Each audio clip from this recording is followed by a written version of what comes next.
Good evening, everybody, and welcome to a new episode of She is Empowered, the interview series. My name is Maxine Johns, and I am very, very excited to introduce my latest guest to the show. She is a dear, dear friend of mine. We've known each other for a few years now. We've worked together, is how we met. But this woman is a fighter. She's a survivor. She's just the most brilliant, positive human being you'll ever meet. My beautiful friend, Naomi Caruana. Welcome to the show. Hello. Hi, Thank you for having me. Thank you for having me. So welcome, my darling. So welcome. We've waited a while to connect, and I'm so glad that, during COVID lockdown again for us here in Sydney, we get to spend a few moments chatting and just connecting. So it's lovely to see you. It's lovely to see you too. It really is. It's great to see your face, as I'd normally say.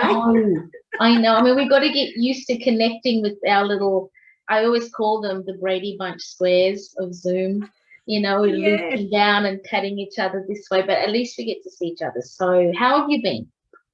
I've been very well, very well. I've been in recovery now for about 5 weeks from a very big operation.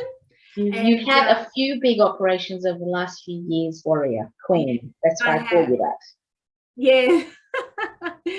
Yeah, so if I'll start with my journey if you like. I think I mentioned a little bit in the book. Yes. That I found a lump in my breast in 2019 and I had that removed, which all the way through that first initial process was, oh, this is fine. They're just going to remove the lump and I'll be fine. Yeah. And even going to the hospital for the first time to go and have surgery, the pre-surgery admission, the nurses were very gentle and very kind. And the way they were explaining it to us, like, okay, you've got to have a needle that's going to put dye in to make sure that it hasn't spread into your lymph nodes. And I was like, oh, hang on, I didn't know anything about that. It's just a lump, isn't it? Are they just going to cut it out, take it away? And they're like, no, we've got to make sure it hasn't spread. The cancer hasn't spread. I'm like, oh, okay. I'm thinking, this is nothing. We got this, And then I had the operation. I woke up in recovery and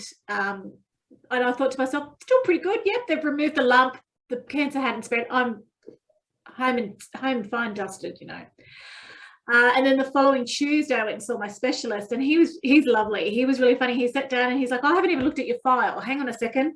And he's like, And then he looked at me and he said, oh, okay. So we removed the lump. It hadn't spread. And I was like, yeah, I know, we got this. And he said, but there's precancerous cells on every margin of the breast. And I'm like, what does that mean?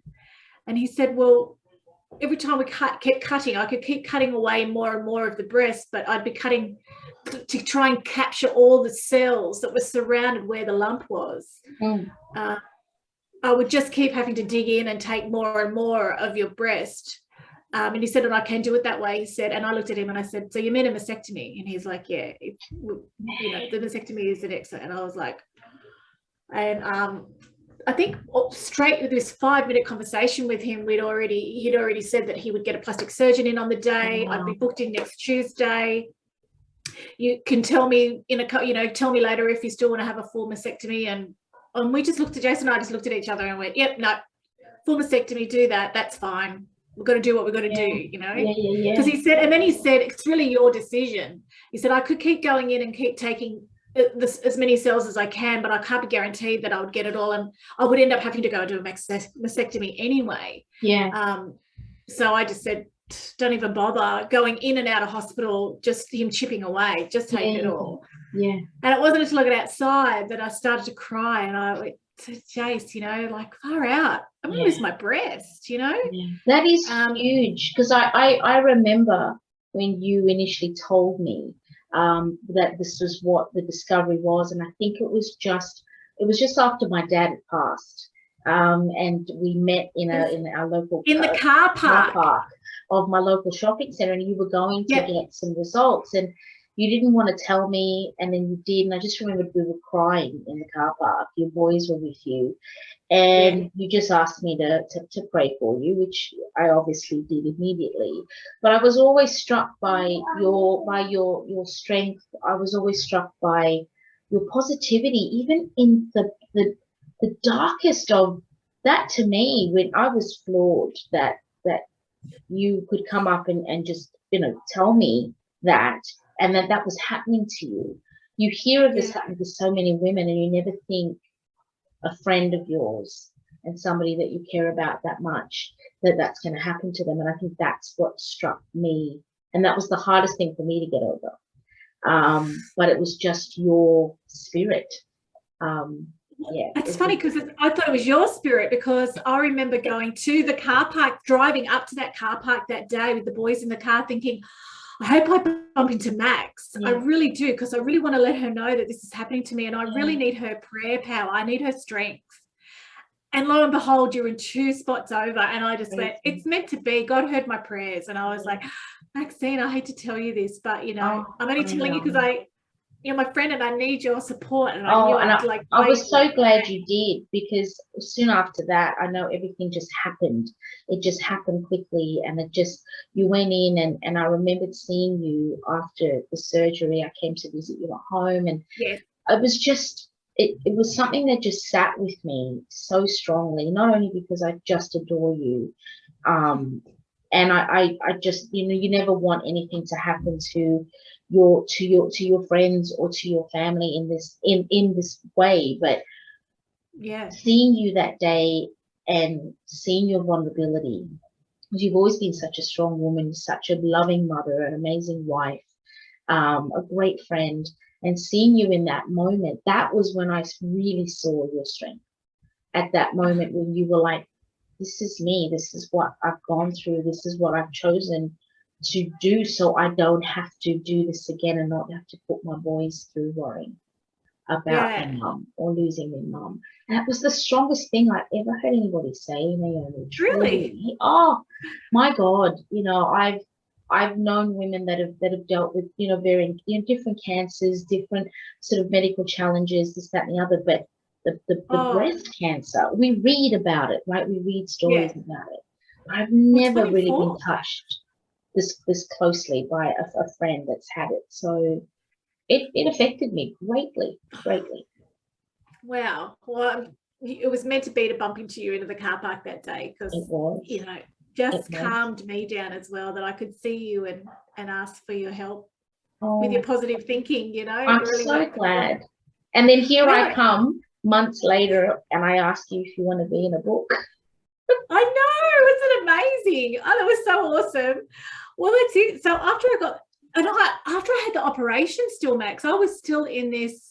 Everyone kept saying to Jason and to me, how's Naomi? How's Naomi? Yeah. And he would be like, oh, she's really good. I'm like, hey, I'm really great. Like, alive. This is fantastic. Like, I'm so lucky, because I remember also going after the operation, they put an expander into my right where the breast would have been to stretch the skin out, so that later on down the track I could have a breast, what do you call it? A transplant.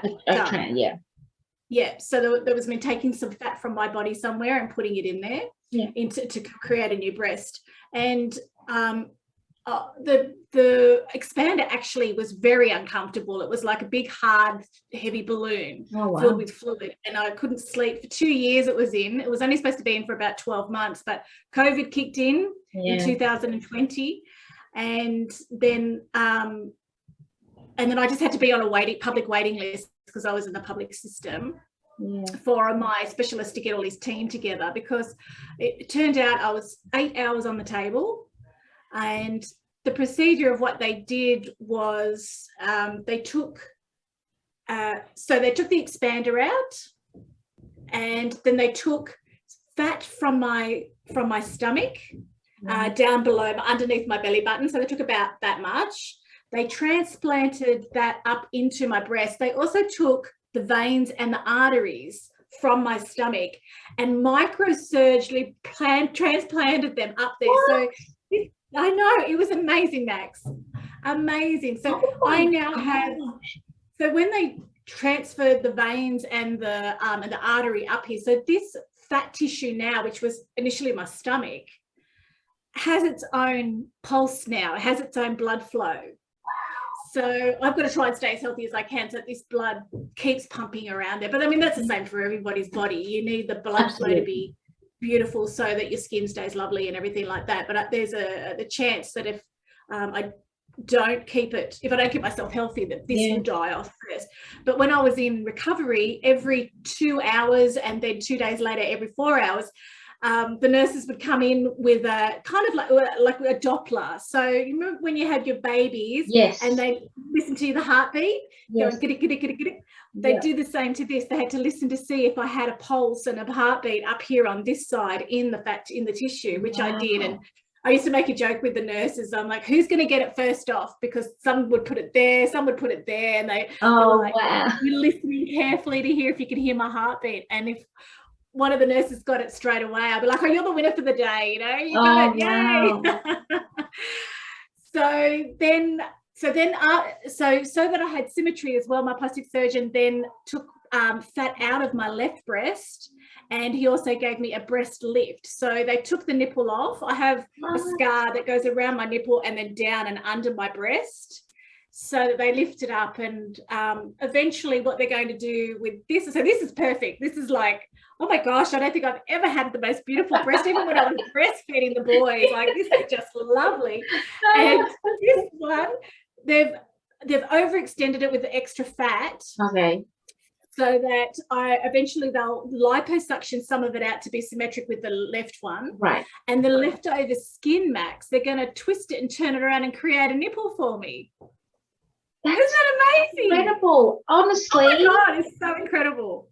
That is just, and the way you've explained it, like you've added so much excitement and so much positive perspective to what was initially such a foreboding, oh my goodness, I hope, this, that, all of the things that come with that looming concern of, oh my God, I've got to go through this. And here you've got amazing pert breasts, fabulous nipples, tummy tuck, you know what I'm saying?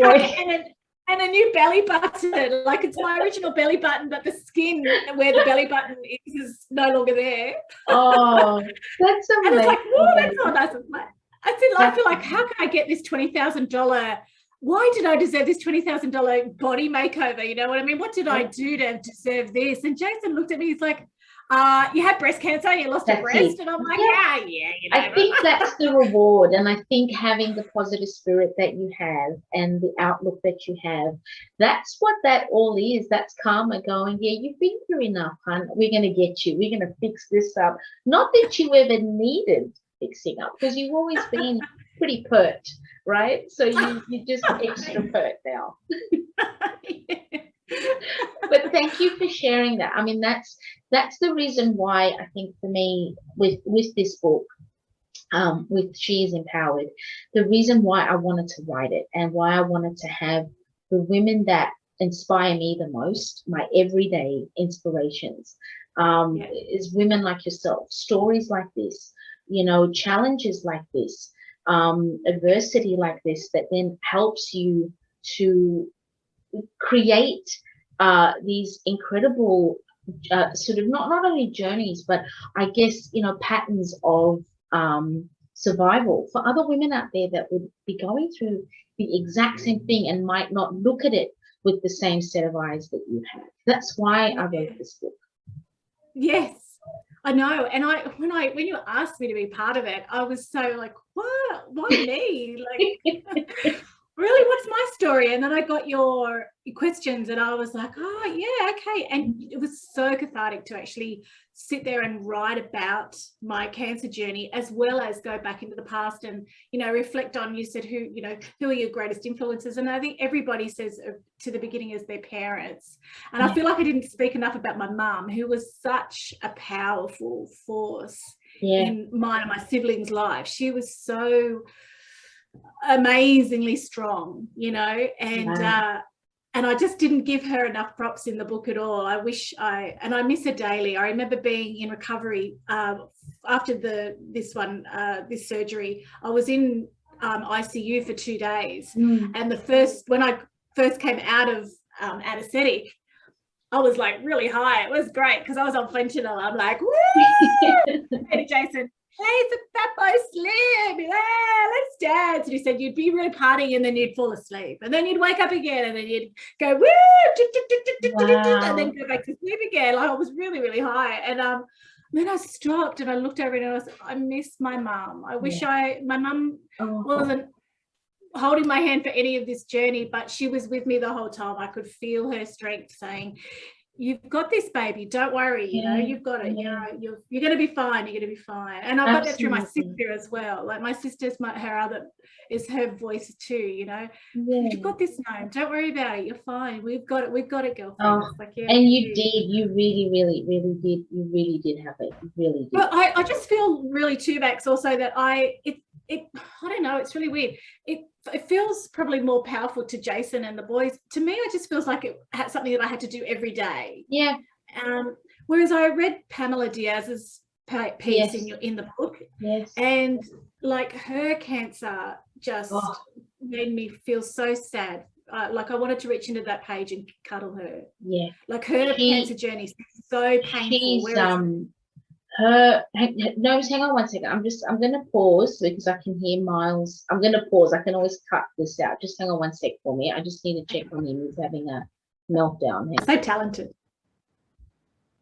So yes, I know you were obviously saying with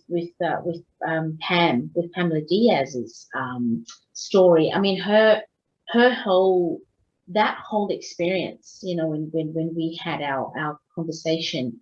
I've known Pam for many, many years, and I didn't even know the depths of what she was going through to be a new mum, and then all of a sudden you're dealing with, I've got cancer now as well, and then, you know, then she just so much. With both of you, your stories were so important for me to be able to share in this book, because that's what empowerment's about to me. It's women just facing their fears, facing whatever it is that we have to face, and just pursuing it, just going through it, no matter what it is that we're dealing with. Just listening to your story, and I'm sure there were many moments where you were home in recovery, at times sitting there going, "How am I even doing this?" And still being there for your boys and for your husband. I know you've had an amazing support with an incredible husband. Shout out to Jason and your two boys. You know, so you've created the amazing support network that you've got, and you've got people that have always been in your corner. But what was it really like for you in those moments, like when you were in the hospital, or even before you went in to have your surgery? Were there moments of, how am I going to get through this? Did you ever question yourself like that? No, I didn't think at all that. I didn't think it was going to be a death sentence to start off with straight away. I knew that wasn't the end of my journey. I knew there was more to do. And like I said in your book too, I hope, you know, wouldn't it be a treat to see my boys have children themselves? And I truly believe that I'm here to do that. Yes. Both my aunts went through breast cancer. One had a partial mastectomy, and the other one, my other aunt, she's had radiation like I did. I feel really lucky that the cancer didn't spread. They got it all out. Yes, I lost a breast. I've gained another one. But I gained my life basically as well. Gained my life. And my other aunt, she just had radiation, and so did I. I didn't have to go through chemo because the doctor said, the woman specialist said, the kind of cancer you've got is a good cancer. If you're going to get cancer, breast cancer, this is the best one you want. Wow. And I remember going to a support group with a whole lot of other women who had gone through breast cancer as well. And their stories were everybody's story was completely different. It might have been they had a type of cancer was the same.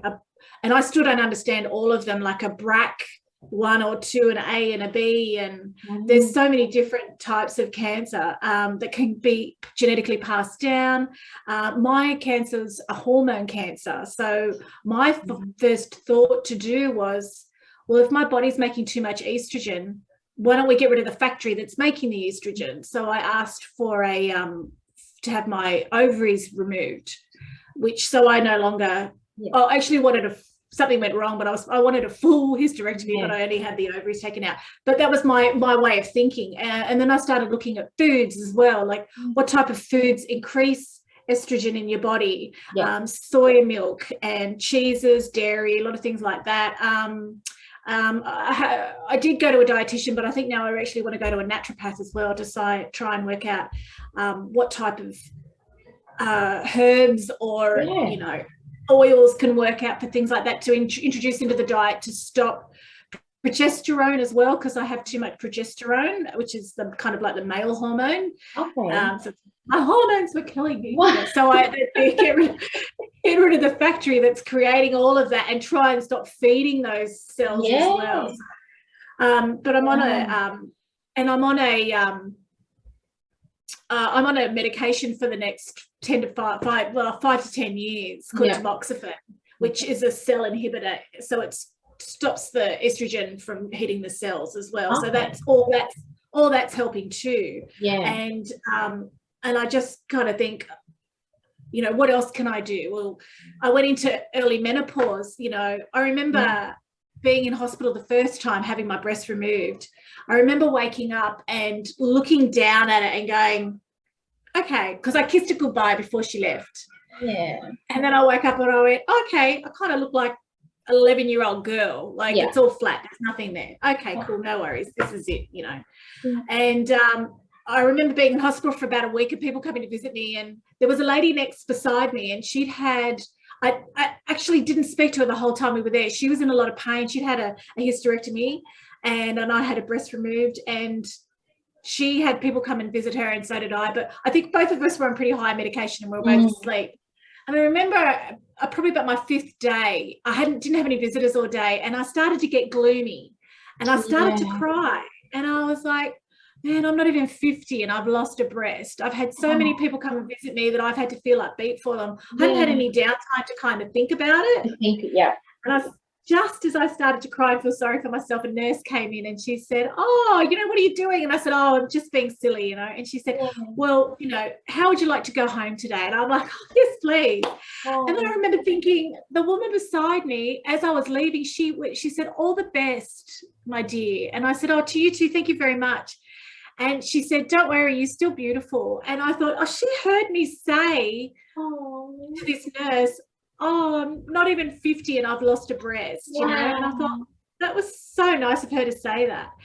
And then after recovery, I was walking through the shopping centre. It was the first time I'd been out after all the drains were out, and I was feeling healthy and I could shower myself, which was amazing. And I remember feeling a bit awkward in the shopping centre. Not only was I in pain a little bit still, I was like, can anybody tell that I don't have a breast? And blah, blah, blah. And no kidding, Max, I saw a lady walk past me that had only one arm. She'd lost her arm up at her shoulder. And I went, Naomi, stop bitching. There are so many people out there that are so much worse than you.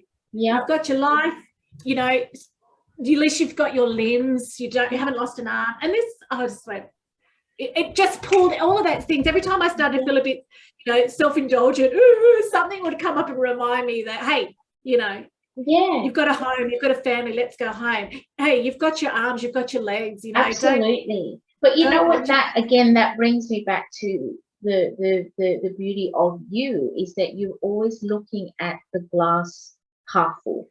And for as long as I've known you, and look, we've only known each other, for about, I think maybe 5 years? 5 years? Give or take.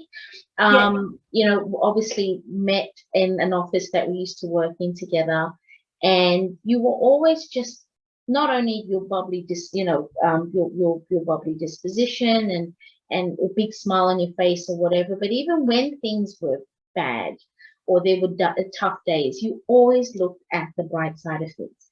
And I've never really didn't have a lot of people like that in my life at the time. You know, it was always if things were bad, things were shit, and we sit in the Yeah. shit and we'll say it's shit, and then one of us will go, right, but we have to snap out of it now. Let's just say, you'd have a shit day, and then in that shit you go, but you know what?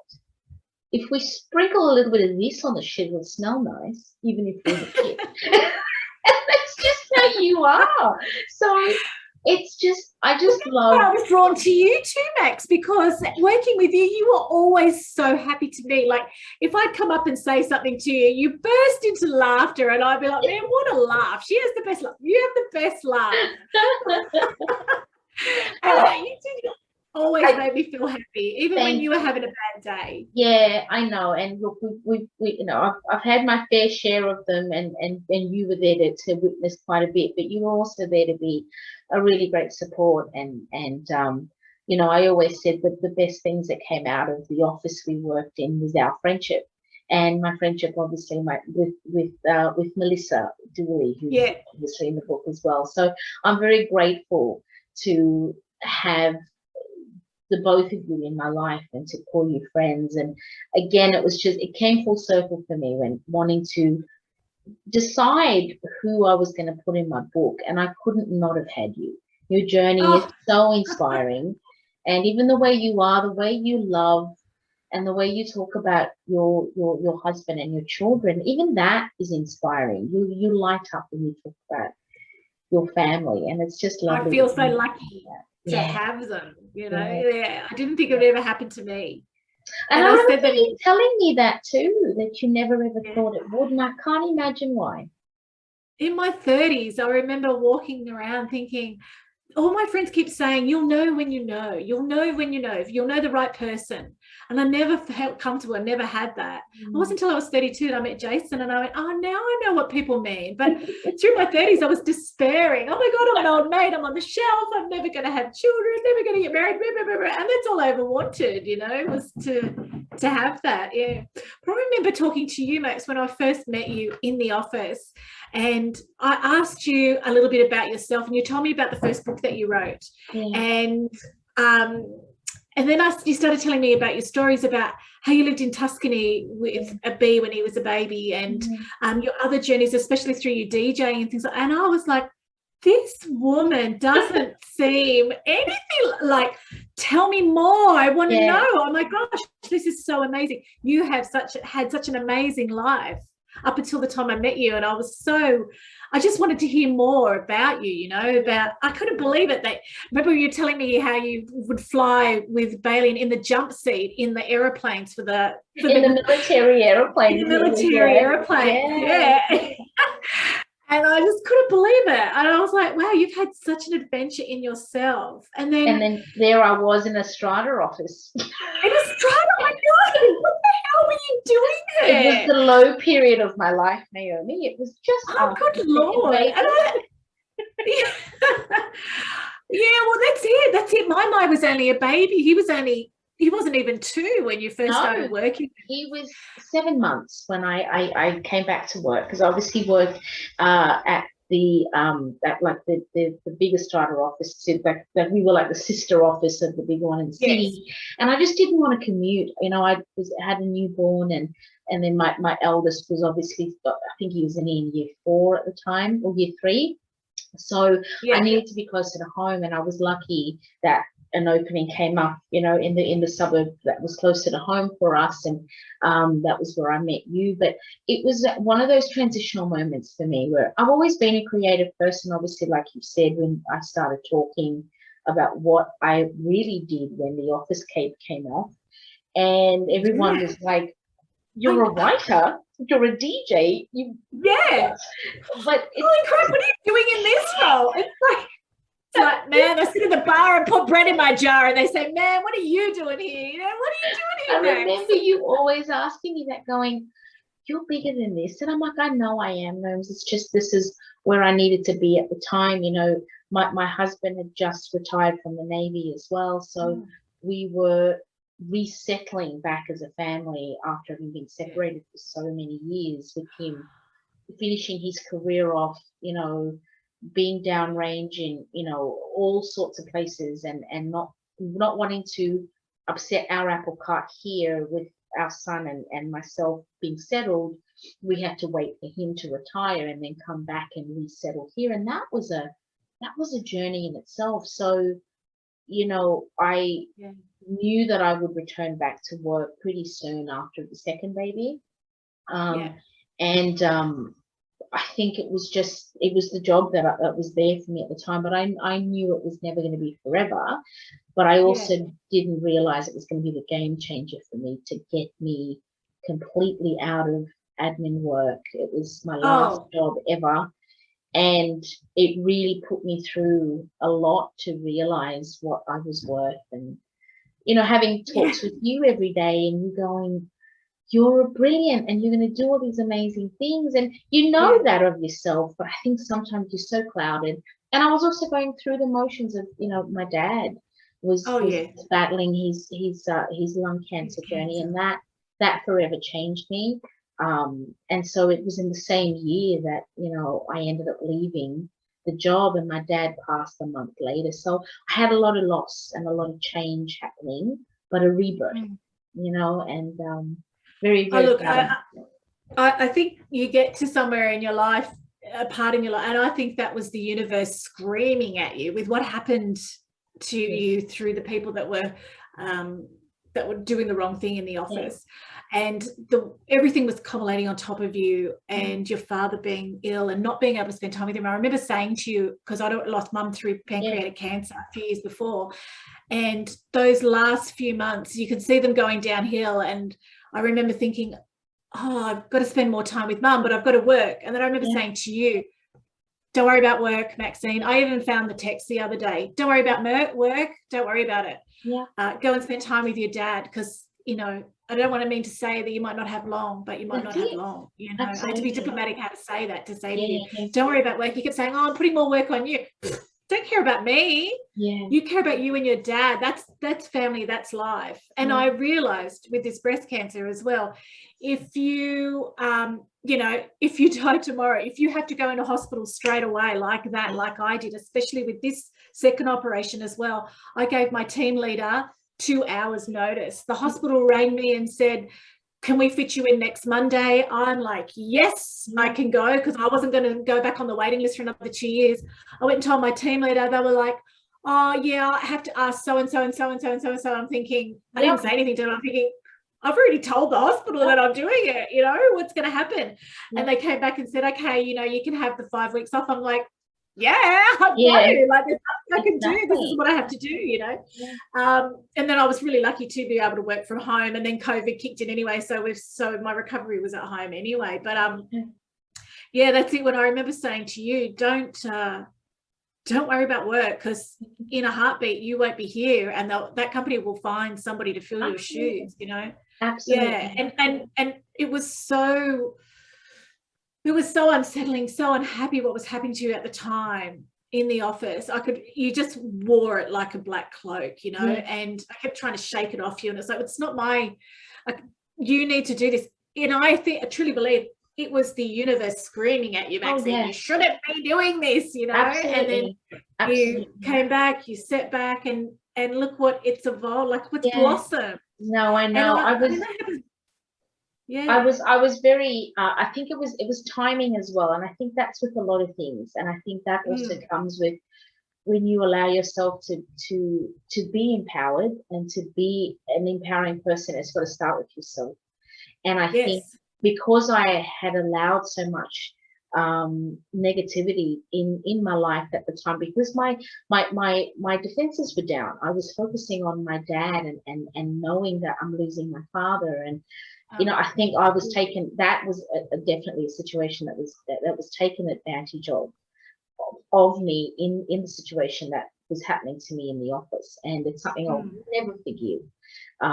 You know, the powers that be that were doing it, because they knew the vulnerability that was there. But I think I had enough strength and enough power to go, enough, and I'm never going to have people do this to me again. And even if it means me feeling a little bit lost in translation for a while, I know that my inner voice is bigger than this, and I know that I'm better than this and I will come back.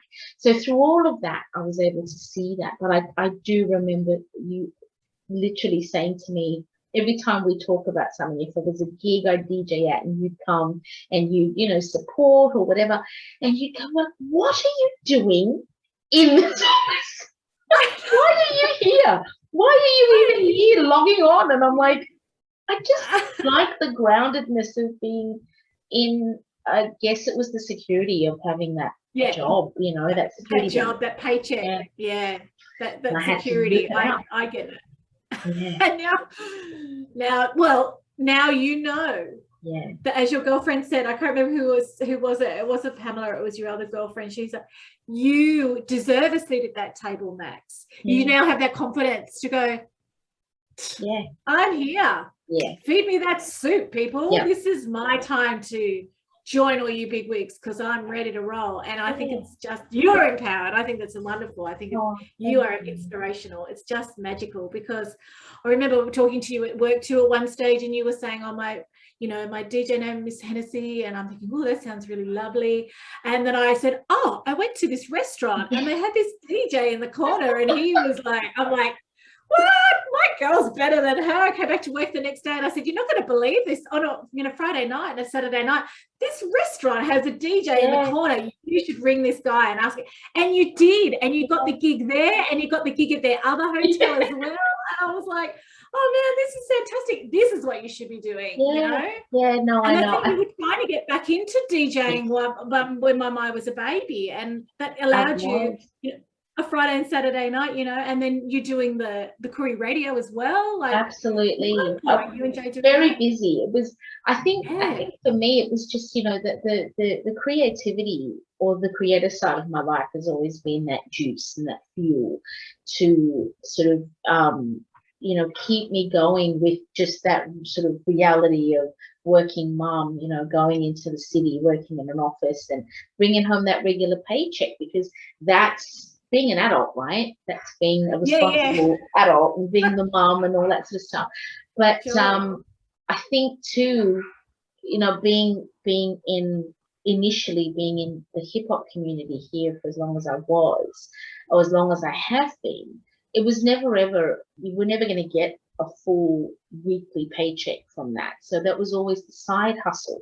And I think for a long time, and there's a lot of us that we talk, even now, whenever we get together, we sort of talk about, hip hop has always been our first love, and it's always been that as a DJ or as a journalist or as a radio presenter, it's your passion, but it's never ever been financially fulfilling. Not for a lot of us. Some maybe, not for a lot of us. So we've always had to have the security of that day job, and I think that was just the mentality that I had.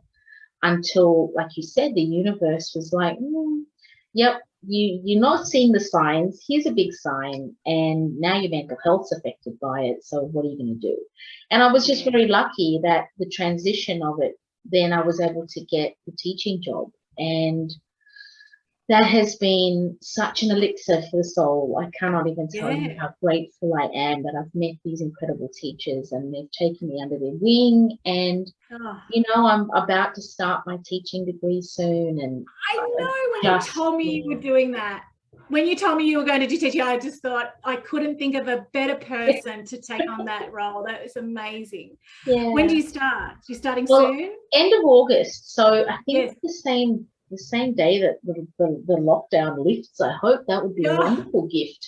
Wow. So end of August is when it'll happen. I was supposed to start in March, but I obviously had the book launching and it was just going to be a lot. So I just pushed it back a little bit. So August is when it starts, and it's it's 4 years. It's a. Oh, I'm so proud of you. You'll do it. It'll fly by. Look how quickly a baby's lives fly by. They grow up so quickly. 4 years will be nothing. I know. So we'll see how that goes.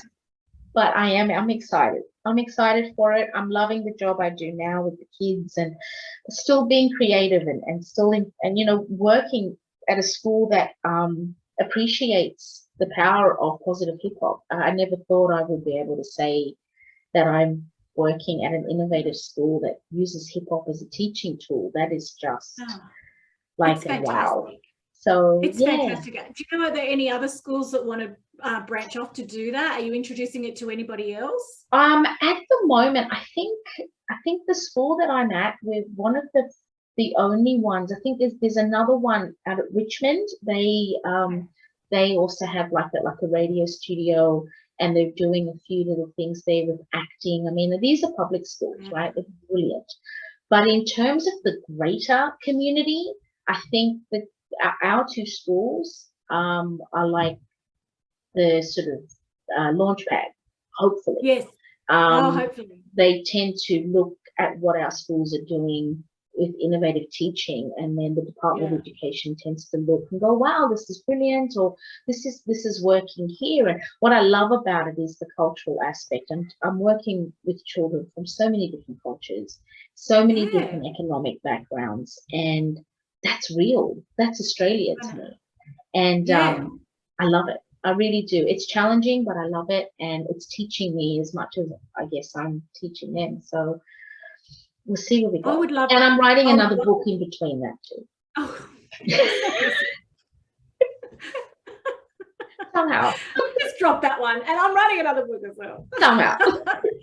I would love something like that you're doing with the schools to go out to the area where I grew up at, in the disadvantaged areas of Macquarie Fields or Campbelltown, areas like that, schooling out the Ambervale, out those areas.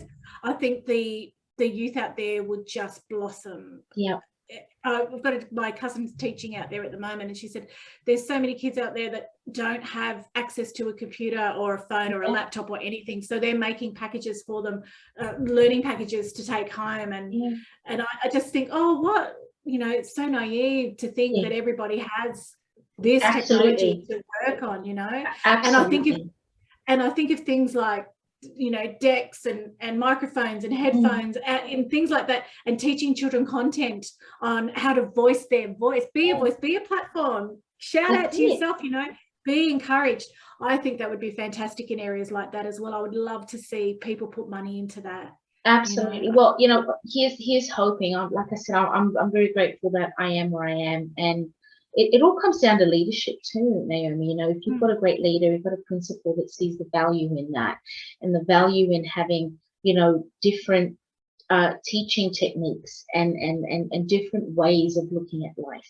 I think that is just the best breeding ground for creative, strong, happy, confident kids, no matter what the background. So that's the thing that I'm looking at, and that's what's made me go, I want to make a difference. I've always been about living a purposeful life, wanting to make a difference in the world, not only with my kids, with my two boys, but just with everyone. I think the empath in me is always constantly looking at how can I make somebody else's life better. And I'm hoping that even with a 4-year degree, and I'm hoping I stay focused, because I have so many things going on, so many balls in the air. But I've had a couple of teacher friends go, you're going to be great because you know what the benefit of it is. So I'll be a 50-year-old teacher. You're doing great. You're doing great. I'll be a teacher at 50 though. I know if that's, I know. That'd be amazing. That'll be my next chapter, my love. So we'll see how we go. But to bring it back to this, obviously being empowered women, and just, we'll finish off our interview just asking you how you felt again when you saw the book. What was your feeling when you saw the book for the first time? I was nervous. I was like, I can't remember what I wrote to it. Because I thought you were going to ring me and we were going to go over and tidy it up a bit, and then I was like, oh my gosh, I'm on the front cover. I was like, wow. And that's you right there. There you are. And I was so grateful when you said, I said, I haven't got a picture, and you said, oh, your wedding photo, and I was like, oh, okay. And I'm like, you're right, that it was the best day of my life. and that's the best picture.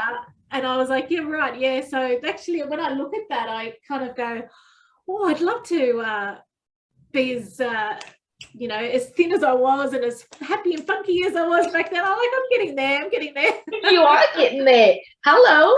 You're looking pretty good there, honey. Thank you. So are you. You're always gorgeous. But yeah, I know quite a few ladies did say that too. They were like, it was such a surprise, and there were a few stories, and yeah, I had to edit a lot down. But what I wanted was your narrative, your story. It was in your voice, and I had no right to say, well, I don't think we should talk about this or talk about that. That's what made this book such a a, a beautiful experience to put together, because it was written in the voices of the women who were on those covers. And yes. As much as I would have loved to have shared everybody's full story, I did have to edit things down because I had to keep it to about 3 or 4 pages per chapter. And I know yours was quite lengthy, and I did have to sort of narrow it down. It was just little bits of things that it was fine. It was just, how we get wordy. And I think I remember telling Pam gave me 19 pages. I went, listen, honey, this is not your book. We'll get to that later. And she laughed. She's like, I was dying because I'm like, what have I written? I said, everything that everyone wrote was what was needed to be written.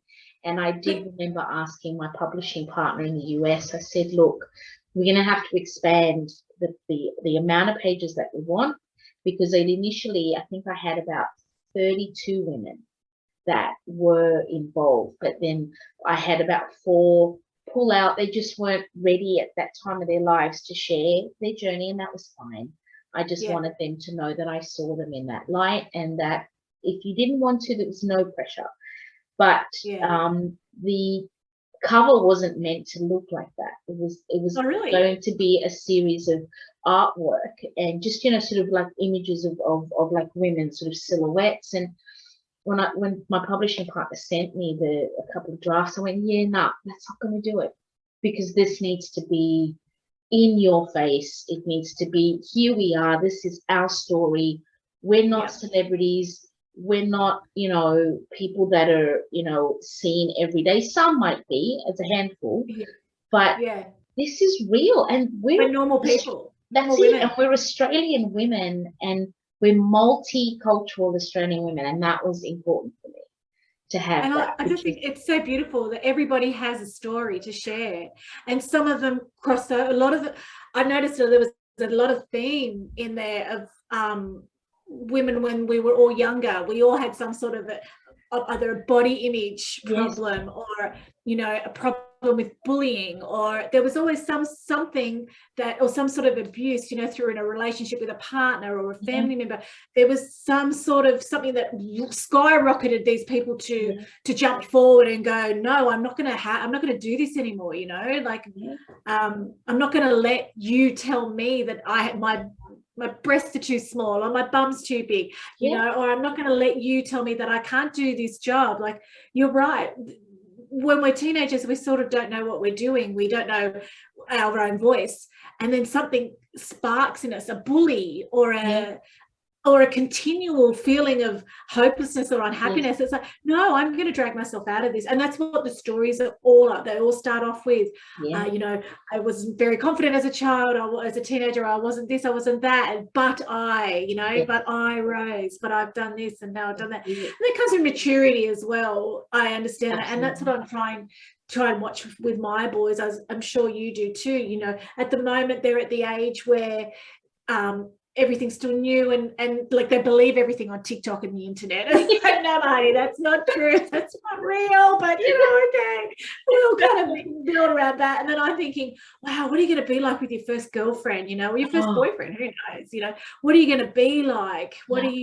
How are you going to, your first heartbreak? Yes. I know one of the boys will probably go, I'll go and find another one. The other one is just going to, it's going to bury me. Same with me. I already know. We look at it every night and go, oh God, just the way one will react to visually seeing a girl, and the other one would be like, whatever. So then you go, I can see the heartbreak here, and I can see I'm going to have to pull the reins on this side. Isn't it interesting how we look at it? It is. And I just think, but that's okay, because we've been through that ourselves. or we've got friends that have been through that, and we're helping them through that now. Or, you know, so yeah, when you asked me to be a part of the book, I was incredibly flattered, and I was like, well, I don't know if I've got too much of a story. And then, but you know what made it really easy too, Max, were your questions. The way you had them laid out, I was like, oh, okay, so who is Naomi? What are her origins? Easy, bam, bam, bam, bam, bam, you know. And it was beautiful for me to sit there, especially after the surgery, the first lot of surgery, to really reflect about who am I? You know, what do I want?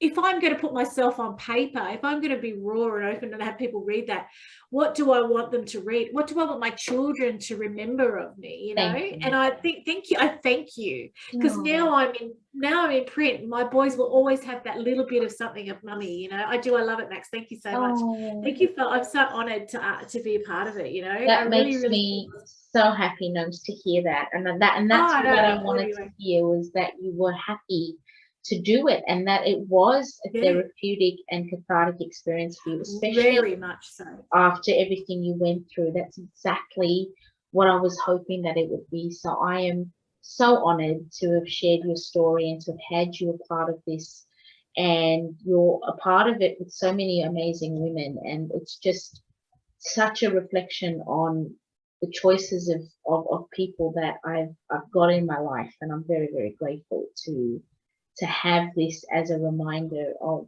it's not just women that I know, but I've got relationships with each and every one of you. So I'm very grateful for that. So thank you. And thank you for tonight and for sharing again, and just always your smile. Thank you for asking me again. And actually, I was just thinking I'll probably have to get some more books, because every time I think about one of my girlfriend's girls, if they're going through something at the time, I think if they just opened up Max's book and read any of the stories in there, any of the women's journeys, they would feel empowered. They would know that they're not on their own. This road has been traveled many times by many women, and there is a rainbow at the end, you know. It really is. Hopefully for everybody, you know. Yeah, there's some sort, you can always find some happiness in something. I'm positive. Oh, absolutely, absolutely. Well, if whenever you know where I'm at, you let me know. If you want, signed copies, just let me know. Or if the girls want it instantly, you can obviously get them, the ebook copies. But I know people like the book, and I understand it. It's a beautiful book. So you can definitely, but just let me know, and we'll make that happen. But thank you for tonight, and thank you for your time. Thanks, and Max. Oh, no worries. Hopefully we can see you soon, and we can all have pizza. We only literally live a few suburbs away, but it's like, my God, it feels like we're all on our own little islands right now. But let's get through this. We will. Thank you, my love. I love you. Love you too. Bye-bye.